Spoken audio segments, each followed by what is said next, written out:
Okay. But based on the Chinese data and the US data, it looks like those PPIs may be turning over a little bit.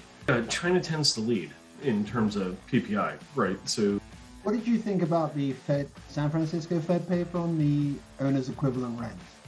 Just on a mechanical basis, it's impossible for the Fed to get a calculation that's going to keep up with Zillow or any of the other indices. That, it could take a month or two to feed back into the US, but financial conditions are of their own making beginning to compress. And if the Fed start to do stuff, will compress further. Container traffic has subsided quite a bit over the past month. It's going to be 2023 before we kind of see some supply chain issues ease, because demand is almost at, well, depending on who you ask, is almost at 2019 levels, if not above. And in the grand scheme of things, who cares?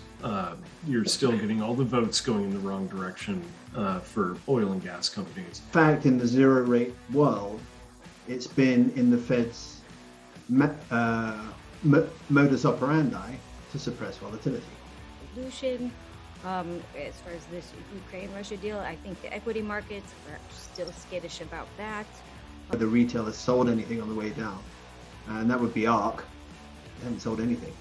So there is a whole lot of pain out there. Any good news on Ukraine? Anything. You saw it when a few tanks moved, or supposedly moved. You got a big move in oil. You got a big move in the curve.